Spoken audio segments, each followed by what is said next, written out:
Now. So welcome everyone. Now the focus of this session is on imposter syndrome, what it is and how to get past it. The session is run by the Thriving from the Start Network, which is a mental health community for people who are really early into their careers or still in education and applying for jobs. Now the network was established by the City Mental Health Alliance with the mission to create a culture of positive mental health in businesses for people who are early in their careers. Now, today we'll be hearing from the personal experiences of Sharon Thorne, who's the chair of the Global Board of Directors at Deloitte, and Ali Aswad, who's a graduate and financial markets infrastructure analyst at the Bank of England. We'll also be hearing from Farimah, Darbyshire, who's head of programs at the City Mental Health Alliance, and we'll be giving some practical facts and figures and advice on how to tackle these feelings of imposter syndrome. I'm your host and chair for today, Arun. I'm a graduate at Lloyds Banking Group. I'm really excited to kind of start these conversations and be thinking about how we can tackle imposter syndrome. Some of our YouGov research, which we won't be launching till late October, so you guys are getting a sneaky preview now, but it suggests that about 66% of young professionals aged between 20 and 26 said that they've actually experienced imposter syndrome. And of those, 41% say that they feel it often, and 25% say they feel it sometimes. So it's really critical that we start having these conversations now, and that people start to learn how to identify elements of imposter syndrome and ways that they can shift their mentality and shift their mindset so that we can make sure that we can challenge that. Now, throughout the session today, I would really encourage people to pop any questions and comments in the chat box as the session goes on, so that we can really gain really foster an interactive session and get the most out of this session. So without further ado, just a reminder, if you aren't on mute, please do pop yourself on mute so that we can hear our speakers. But I'll start to kick off. So Ali, how are you doing? You all right? Yeah, good, thank you. Working from home today, but all is good. Perfect. Well, do you mind just giving us a bit of a brief overview as to what your current role is and how long you've been there for? Yep, of course. So as you noted, so I'm in the Financial Market Infrastructure Directorate at the Bank of England. So this is kind of the part of the bank which supervises and provides policy on these types of firms. So I in particular look at payment systems, so the likes of, for example, like Visa, and look at their impact on like the UK payment landscape and the economy. So I joined the bank last year. So straight from university, I studied political economy at King's College London, and then rolled on the grad program straight after university. So I think there was maybe 3 or 4 months between university and kind of starting to work. And I started virtually, like a lot of people who started the grad program at the same time. So I think the first 3 or 4 months of working was just at home with my laptop. Perfect, thank you for that. And so you started virtually. That must have been quite difficult. I'm probably a year above you in terms of kind of my graduate experience. So I had 6 months in the office before we went virtual. But from your experience, what are your experiences of imposter syndrome? Kind of what triggered it, and how do you reckon it manifested itself in you? I would say definitely starting my kind of career at home is what started it all, because I didn't necessarily feel like I first of all got a job, even though I knew I had worked for this job. I had applied for the application, went through the whole process, and kind of I got where I was. But doing everything from home, it just didn't feel like I was actually working, even though I was putting in the hours and working quite a lot. It didn't feel the same to not be in the environment with my colleagues to kind of understand what I was doing.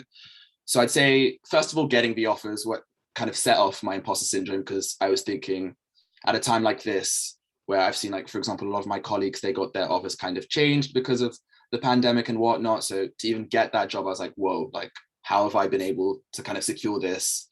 And like at the Bank of England, I was like, am I Bank of England worthy? Like, how does this work? Even though I did know that I had worked for it. So I think that was kind of what started it off. And I think working in a virtual environment, I never knew what were the expectations of me necessarily, even though I had spoken to my team and to my colleagues about what I should be doing. It's very different, like having a meeting online and then knowing whether or not I did well or not. And I just kind of wasn't so sure about it. And I know that if I was in like a physical place, I'd be able to kind of speak to my manager afterwards and be like, oh, like, how did it go? and I'd be able to kind of tell the body language of the people who were at the meeting, because there's only so much you can kind of gouge from like a Teams meeting, for example. So I think a lot of that kind of helped to build up my imposter syndrome, and I didn't know what was expected of me. So I just started saying yes to everything because I knew that my presence online, it was quite difficult to get to know people like in my team and in my division. So I felt like I had to start saying yes and yes to more and more things to kind of build a presence that I would have been able to build up far easier if I were at the bank physically. Yeah, that's really interesting. And you mentioned quite a lot expectations and kind of starting to say yes so that your on-screen persona fits, with the mentality of what you think is expected of you. How do you reckon that played into impacting your mental health and your well-being? I think first of all, it was like a lot of more stress was built in because I was really trying to like make this persona of myself and be like, I really wanted people to know who I was. And like, just if I was saying yes to everything, like people will like me and whatnot. And it came to a point where I was just saying yes to so many things. And I was still working, but my workload came to a point where it wasn't sustainable. And I could realize that it wasn't sustainable at all. And I started to kind of know that if I kept going on this trajectory, I would burn out. But at the same time, for me, it was like, oh, if I burn out, I'm at home, like no one will see, for example, like I can just do everything from the basis of my house and like kind of control it. And I think it kind of took a toll on my sleep, for example. Like I would work and then like try and go to sleep, but I felt very like anxious and couldn't really sleep. So I'd end up working, trying to sleep, thinking about work, and then working, and kind of going in this like vicious cycle of like working a lot throughout the week and just crashing throughout the weekend and kind of letting this continue going. And at that point, I realized like I should be working a lot because like this is the start of my career, but not to this extent.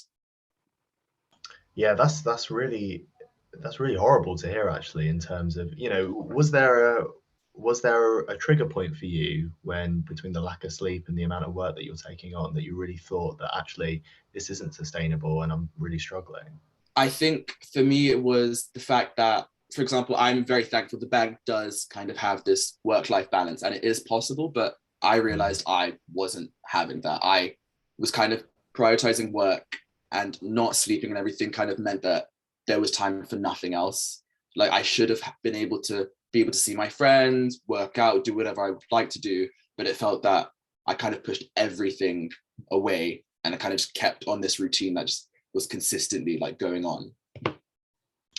How do you reckon you coped with that then? Kind of both the pre realization when you were working really, really hard, and you had that lack of sleep, but then post, when you had that realization, how do you think you coped with it, and what measures did you put in place afterwards? I think so. In the beginning, I'd say it was relatively okay to cope with the work, but it came to a point where I had realized, for example, I was going to start missing deadlines, or I was taking on so much that I knew I was better off taking up less, doing it well, rather than all like trying to rush all these things through just to kind of get my name around, for example.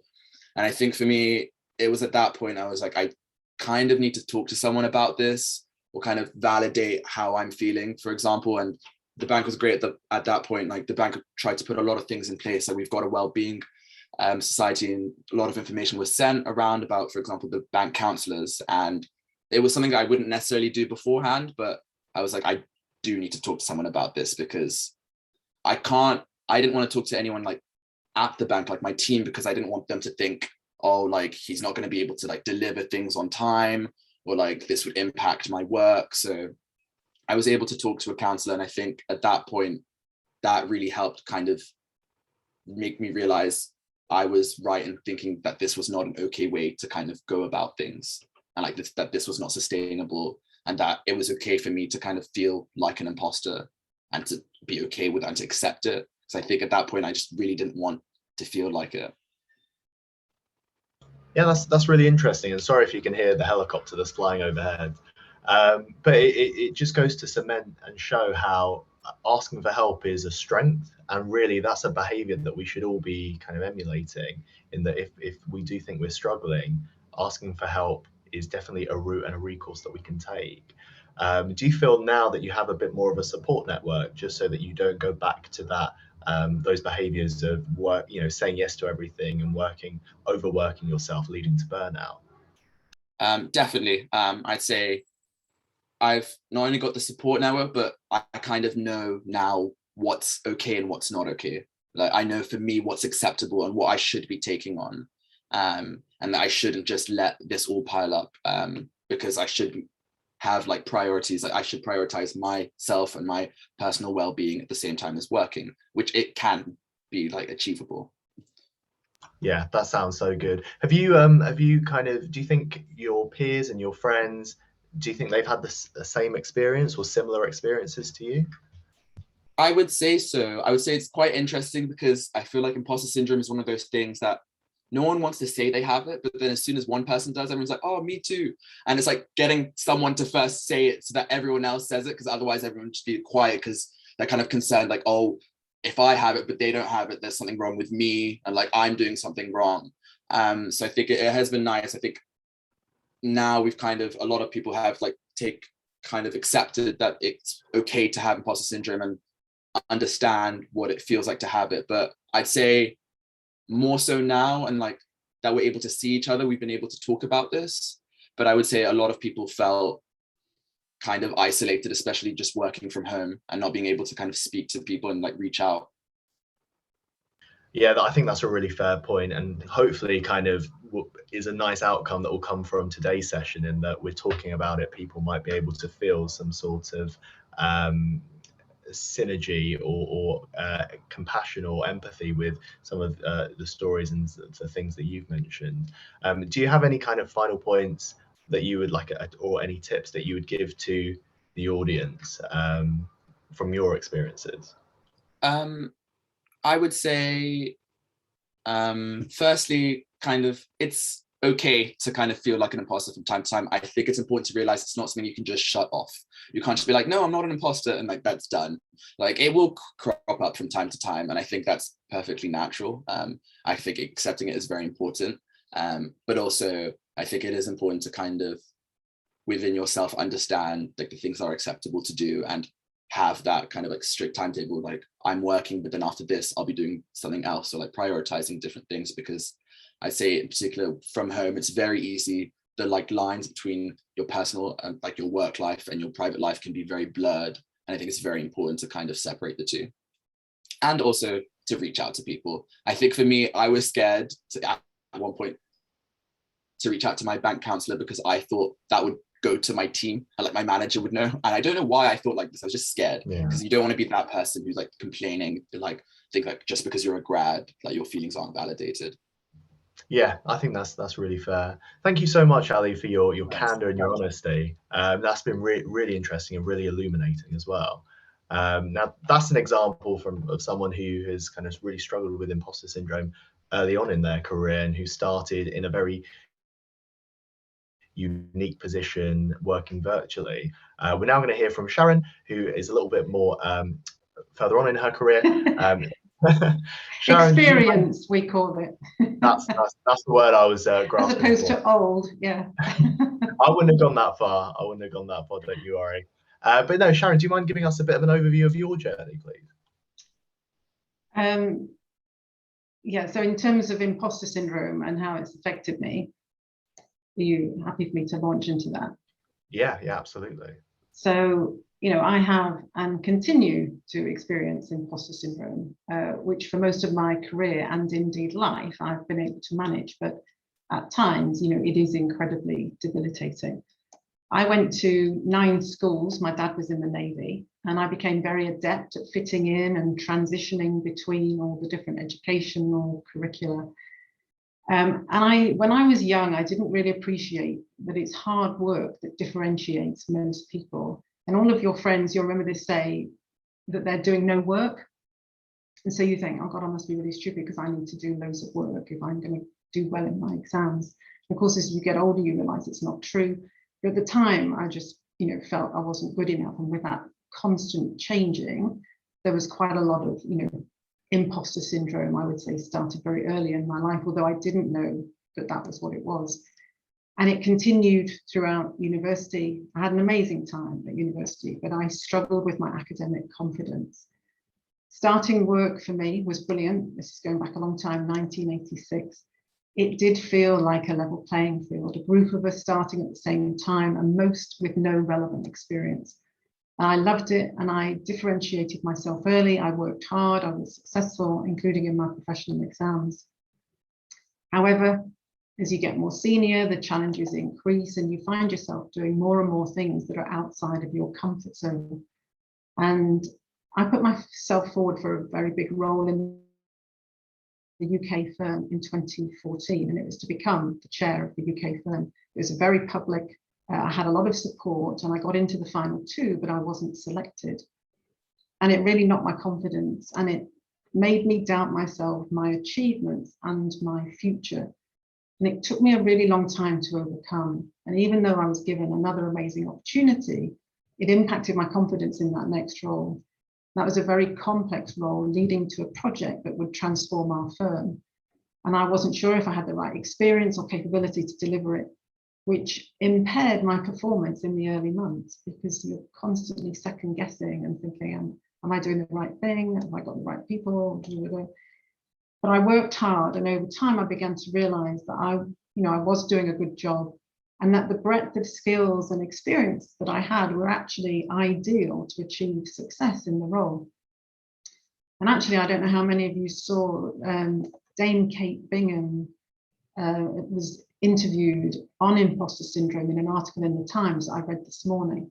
She was the woman who headed the COVID-19 vaccines task force.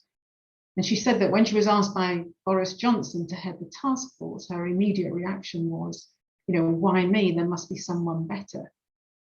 But actually, she had, and it's been proven, exactly the right skills and experience. But, even someone who's just done such an amazing job as her was questioning whether she should be doing it. And I have to say that for me, no matter what I achieve, my imposter syndrome does not go away. So, I'm sorry, Ali, but you could have this for a long time. A great example was after, I was selected to be the global chair of Deloitte, and I was attending Davos in January 2019, and I was shadowing the then global chair and learning more about what I'd need to do in 2020. And I literally had a meltdown. I thought everyone around me was better than me, that I didn't fit in. I felt physically sick. And I had to go back to my room and just really ground myself in my work to recover. And I was really shocked because I was quite experienced. I've done so many things. I've achieved a lot of success in my career. So to be feeling in such a bad place was awful.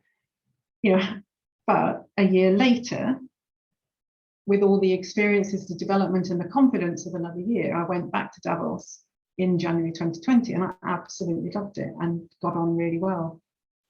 And we often talk about degrees of physical health that we have, and we should recognize, of course, there are degrees of mental health, and it's a spectrum that fluctuates over time, and for some, it can be a real roller coaster on a daily basis. One of my friends has bipolar and they are, it has enormous volatility for him, but for others, it's not as volatile, but you can still have significant highs and lows. And I think, a key thing that Ali references, we don't talk about it enough.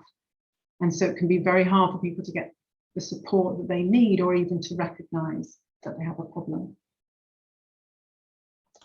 Thank you for sharing. It's really interesting how you brought out the physical ailment and the physical impact it has on you, as well as the mental impact. You touched on it a little bit, but I was wondering if you could talk a little bit more about how you've managed to cope and the mechanisms that you have in place to kind of tackle imposter syndrome and get to a stage or a place where you feel like you're able to represent yourself more fairly. Yeah, no, it's critical. As I said, I don't think it's something that is ever going to go away fully, but I have found a number of ways to manage it. And I do think that talking is a really big point, which I didn't fully appreciate until I did a podcast with Poppy Jaman, who is the CEO of CMHA, on am I good enough for my job? And really helped me to this, because when I do mentoring, I often share my experiences with the individuals I'm mentoring, because I can see how it helps them to understand what I've been through and therefore help them. But I've never talked about it publicly. So this was, you know, a podcast, doing it publicly. And it actually really helped me just to discuss it and share the experiences, and doing research ahead of the podcast, and also listening to Poppy and the challenges she'd had, which were even greater than the ones I'd had, made me realize how normal it is, and also that I wanted to help others to address their issues. And I think, you know, talking to friends, trusted colleagues, a coach or counselor can really help you to cope with it. And as I said, if you hear or talk to someone who you think is amazing, and then you find out that they've got imposter syndrome, it can help you recognize that if someone that incredible and so successful can achieve these great things, then, you know, so can I. You know, why can't I? And, you know, it's this point that people don't talk about it openly, and yet loads of people have it. And the night before the podcast, I saw one of my colleagues as I was leaving the building, and I said, oh, you know, I'm doing a podcast tomorrow morning. And I was very tense about doing it, I'll be honest. And he was, you know, one of our most outstanding financial services consulting partners. And he said to me, well, I've suffered it for years, Sharon, you know, I've had it for years. And in fact, most of the people I know at Deloitte have got it, given our high performance culture. And I was shocked, because he was someone I would never have thought had it, because he was such a self-confident, successful consulting partner. You know, it was incredibly reassuring. And it's that coaching and counselling that can really help you to unpick the experiences that have contributed or are contributing to your imposter syndrome, and learn to manage. You know, there are some very simple coping strategies, and it does depend. I talked about the spectrum on how bad your imposter syndrome is. Some people don't have it that seriously, and others have it in a really bad way. But if it's, you know, less intense, just being rational and taking a step back, and, you know, why do you think that everyone else is better than you? If you sort of go through and think about the skills, your experience, and compare it to theirs, then you can sort of say, actually, you know, I am as equally capable as them, or I'm better in these areas. It's that, you know, it's that rational analysis.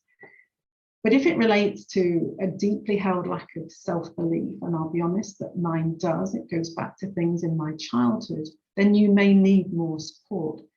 And I've been having counselling for a number of years, which has made a material difference to my ability to identify it and address it when it happens.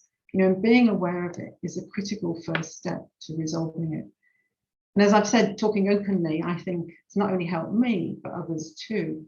As I've become more senior, I've realised the importance of being your true self at work, being confident to be that person. And when I became the global chair, one of our female partners in Africa emailed me and she said, congratulations. She said, but what would be really great is if you could share the challenges that you've experienced in getting there, and as you go through the role, and share your vulnerabilities. And I thought, oh, that's a great challenge for me.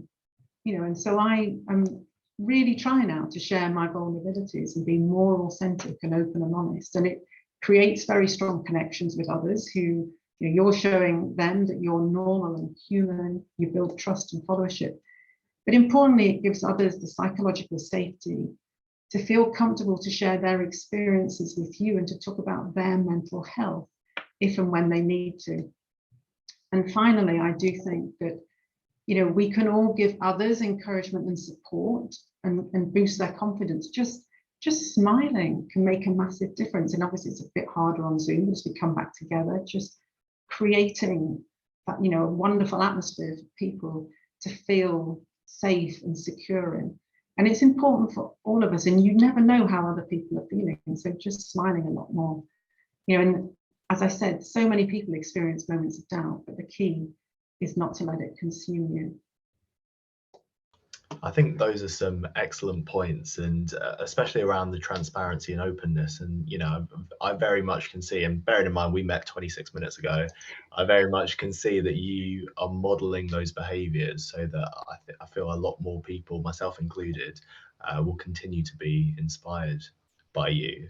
So thank you for that.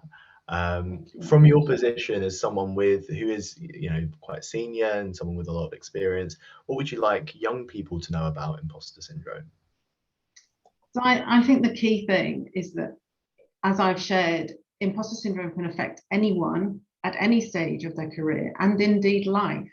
And even the most senior people can experience it. So if you're experiencing it, I suppose don't worry.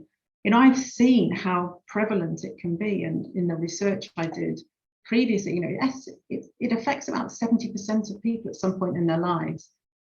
2/3 of women are affected quite significantly. And, we know that men also struggle with it, and that men often find it even harder to deal with than women. You referenced the sort of, the Gen Zs, millennials, 70% are struggling, partly due to expectations, but also social media and the idea that everyone else is doing better than you. But just because it's common doesn't mean we can ignore it, and we don't talk about it enough, and we need to. And I think, I suppose there is an interesting school of thought that imposter syndrome, and this is in a Harvard Business Review article I read a few weeks ago, it's not a problem that women have, for example. It's actually down to systemic bias, including racism. And they say that by talking about imposter syndrome, you're putting the blame on individuals, not reflecting historical and cultural context that impact the experiences that, for example, women have or people from different ethnic minorities have.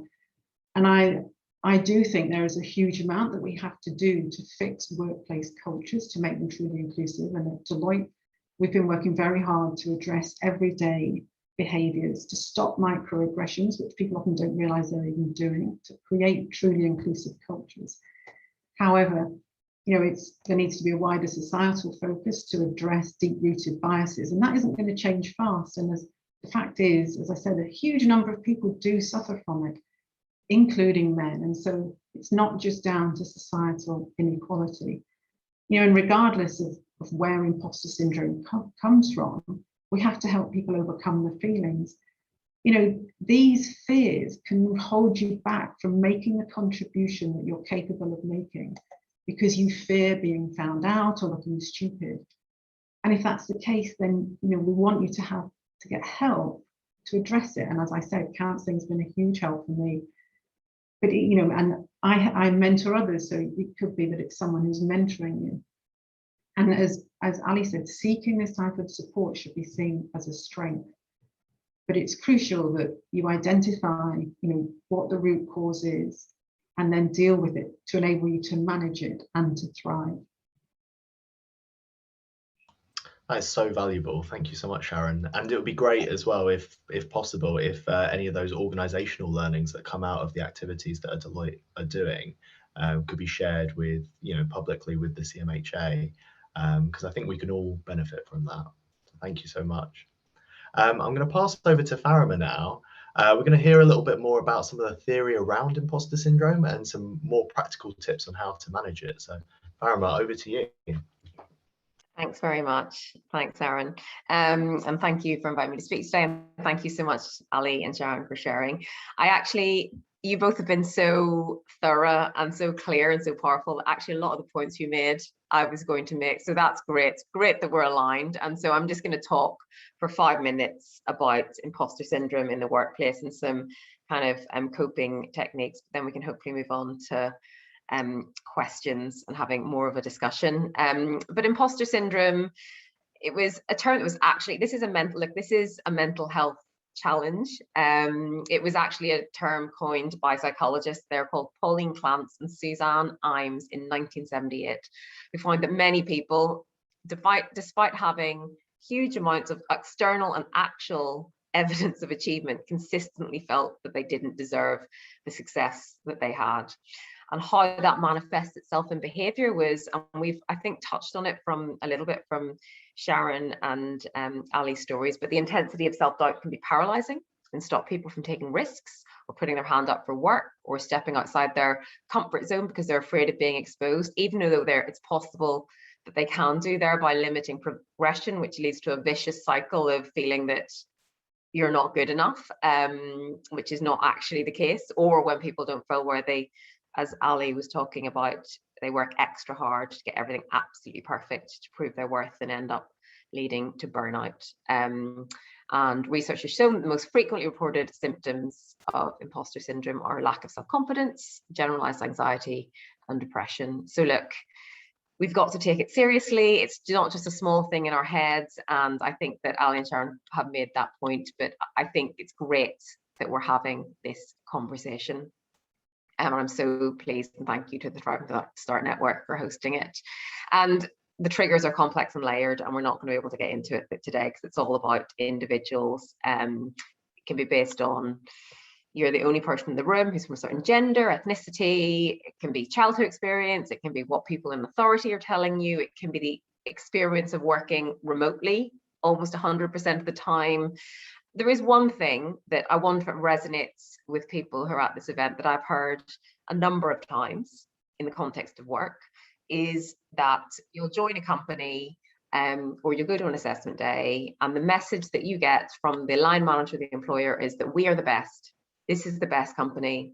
You are the best. We hire the best. We're all the best. And there's people in that room who say, I'm actually not sure I am the best. And even though that is not the company's intention or the organization's intention, what people feel is that they're not up to the standard that's being set, and that triggers imposter syndrome. And that's just one of the things that we find has triggered imposter syndrome in people at the start of their career, that they maybe haven't really experienced it before. And I just wanted to share that because I wondered if it resonated with people in the room. And the CMHA is working with organizations to think about how they use their language to of course praise their people, but also ensure there's a growth culture, that we don't expect everyone to be perfect the whole time. How do you start to overcome imposter syndrome? There's no magic bullet. We've talked about that, but what you can do is find ways of coping about it and ensure that it doesn't hold you back. And look, the first thing, and it's been said before, but I think it's worth stressing, and if it's the only message that people take away from this, is that if it's really affecting you, and if it's affecting your mental health on a day-to-day basis in a significant way, do speak to someone, a mental health expert, be that a counsellor through work, a therapist. Help-seeking behaviour is a strength. Prioritising your mental health is a strength. It is good for you. It's good for your career as well. You know, lots of people do this, and we've heard from Ali and Sharon about how it's helped them. So please, we do know that there can be a stigma around that, but please do, if you feel it's hurting you or significantly, do reach out for help.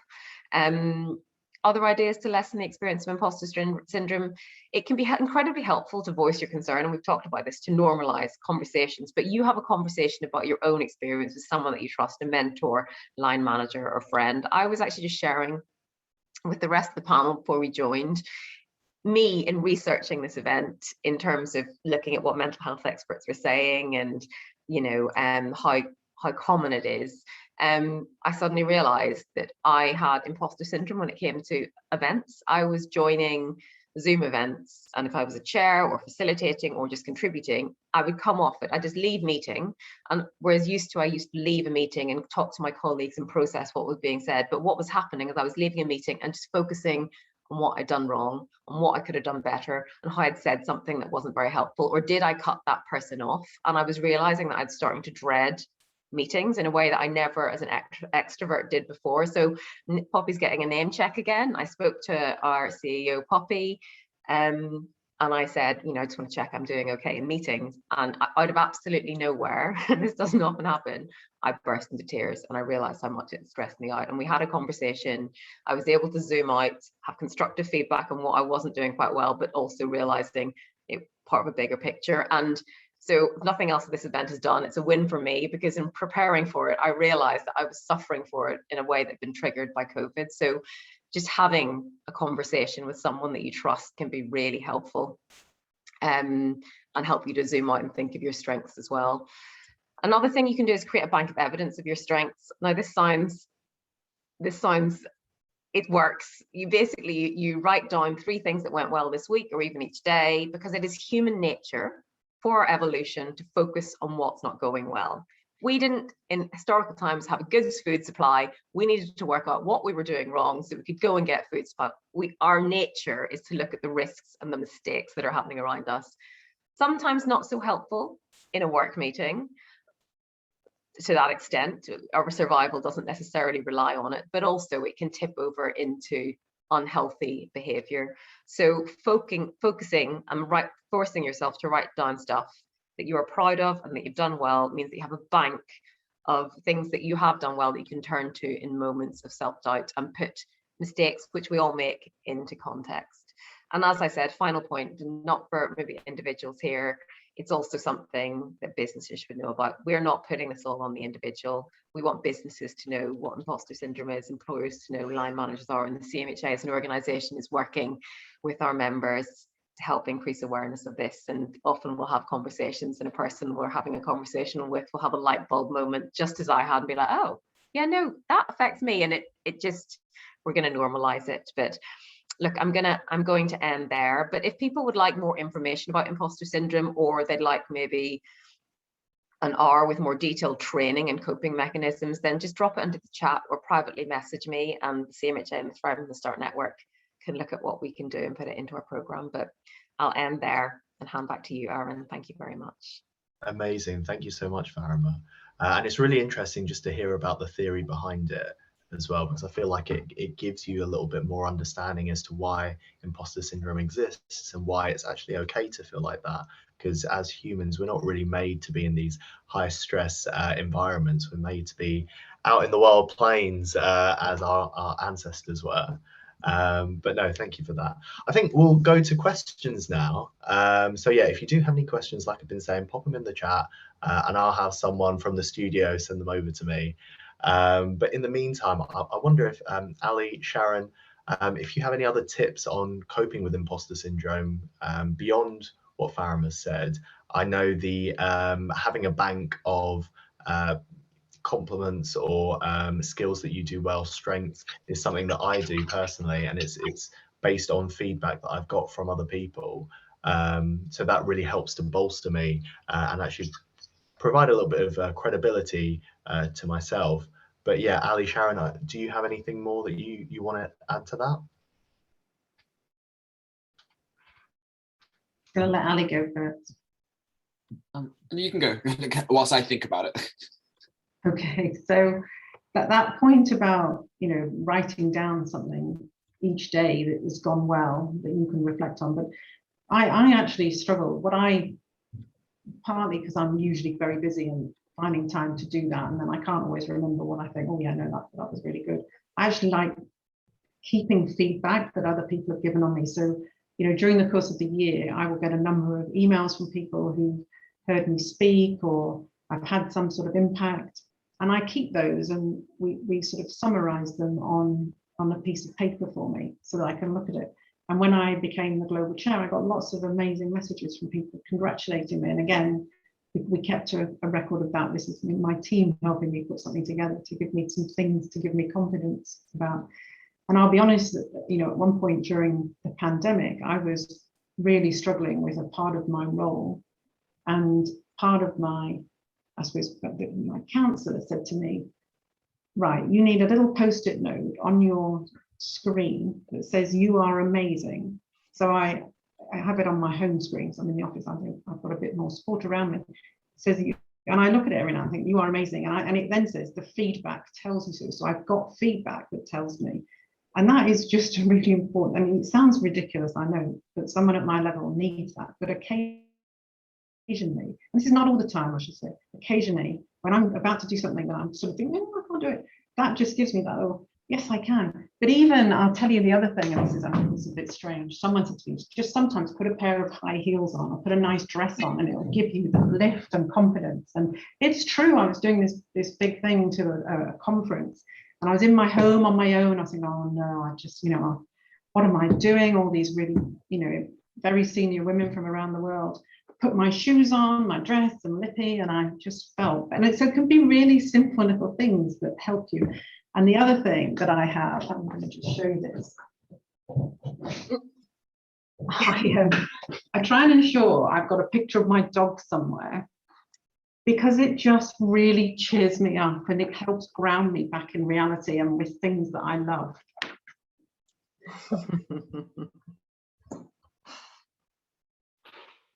That's so nice, Sharon. And yeah, I totally agree. I sat at home in my bedroom, as you can probably see, and I'm still wearing a shirt. And I think anything that you can do to kind of bolster your confidence really does help.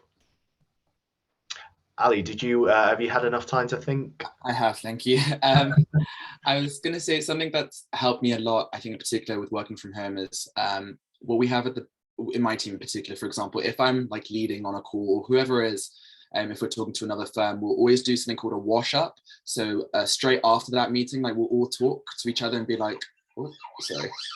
We'll all talk and see like what went well, but also I appreciate having like a chance to speak to like my manager, whoever's then be like, so like just understanding how I did. And it's nice because like I'll get a compliment and be like, thank God, because I had no idea what was going on there. But at the same time, when I do get criticism, I'm happy that I've got that, because I'd rather have that than just assume the worst.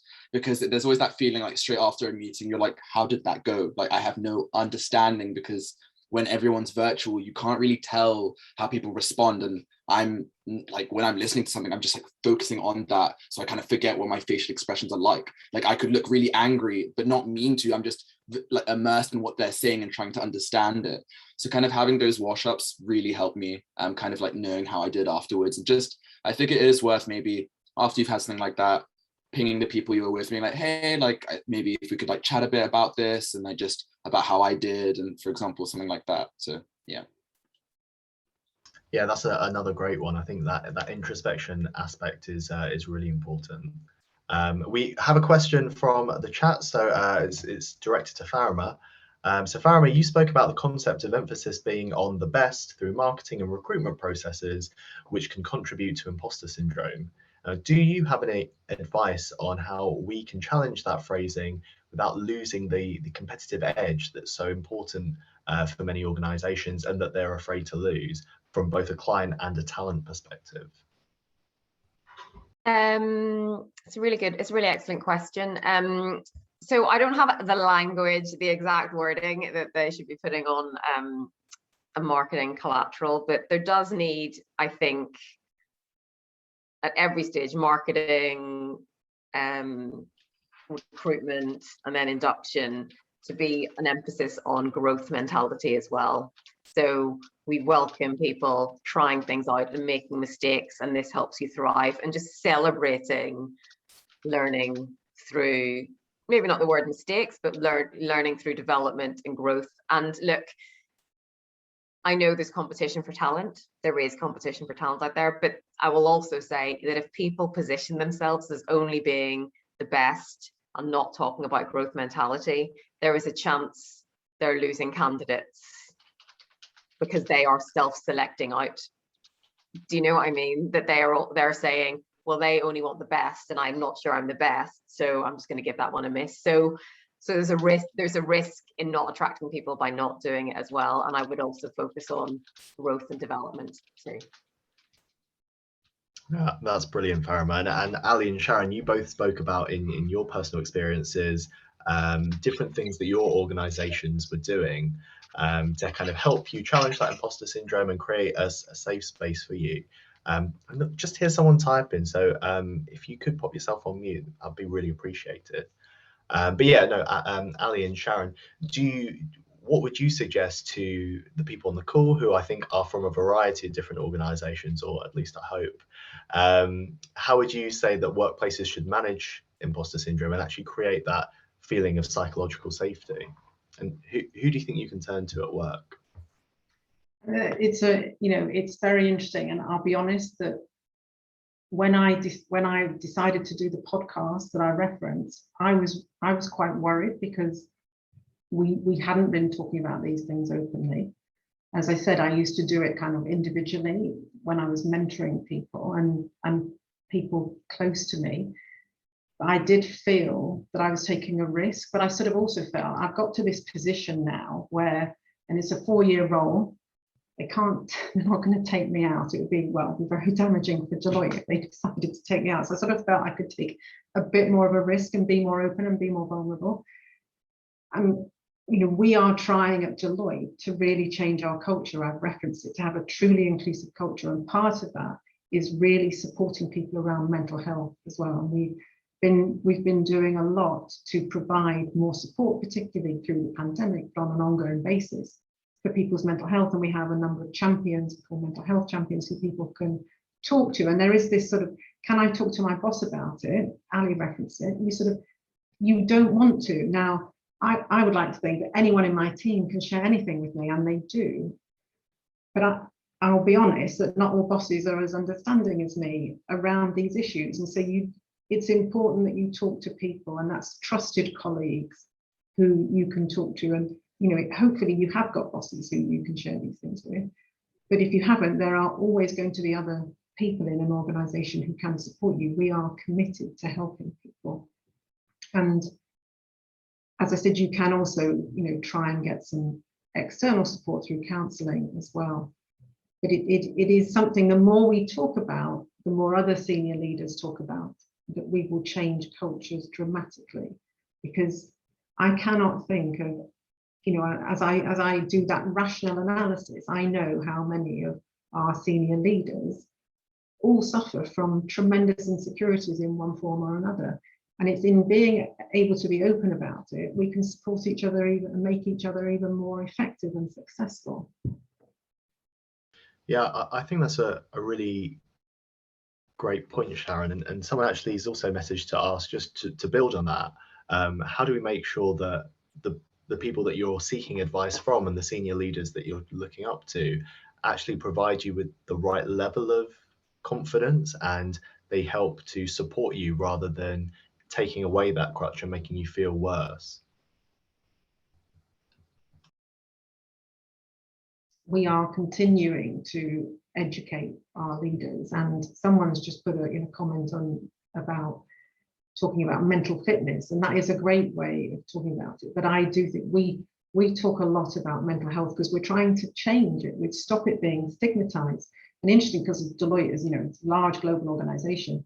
In the US, they struggle much more with talking about mental health.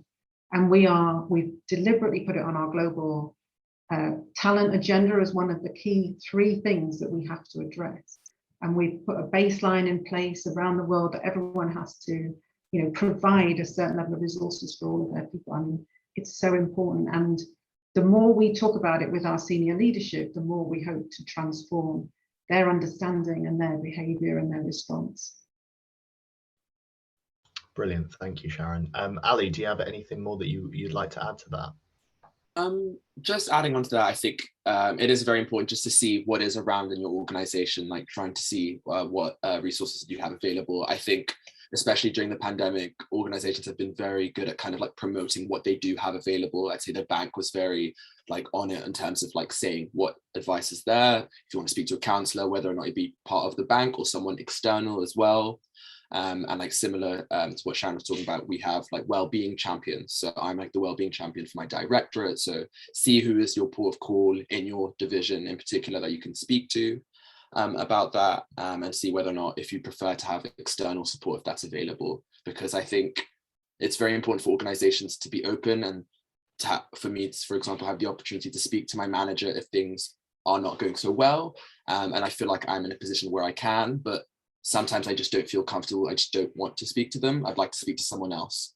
So kind of having the ability to speak to someone else about it, just because you want someone who's not in the same like context and the same environment as you. So seeing if that's available. Yeah, that makes sense. That disassociation from your kind of day-to-day, so that you can take a step back. I think that makes a lot of sense. Now, because this is a Thriving from the Start network event, I'd just like to ask both and Farimah as well, if you have anything to add. What can young people do to support their peers who might have imposter syndrome? Because whilst we've spoken about almost that step level up with someone who has proper training, or someone who may be a little bit more senior and who's been in that position, if we're talking more on a peer-to-peer level, that level of support is still important, if not as important.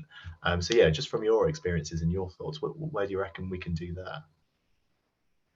So I think it is just absolutely critical that we are, that people continue to check in with each other. And one of the things, we've realized when you're on a Zoom call and you say to someone, are you okay? And they'll go, oh yeah. Or even, I mean, it happens less when you're face to face because you can usually pick up signals. But even then it can still, people often say, yeah, no, I'm fine. You have to ask again, and you have to sort of keep trying to look for signals and don't always take that first okay at face value. And I think really listening and also just being very kind and caring and supportive can make a difference. And as I referenced, the importance of just smiling and giving people encouragement can really boost someone's confidence.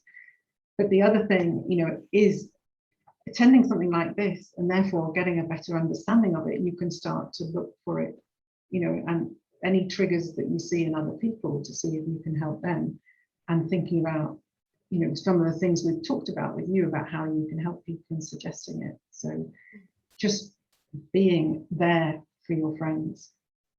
I think that's right, and I completely agree with that. And I would also just add that the imposter syndrome or any other kind of challenge with mental health, that you don't feel it's not your problem to fix.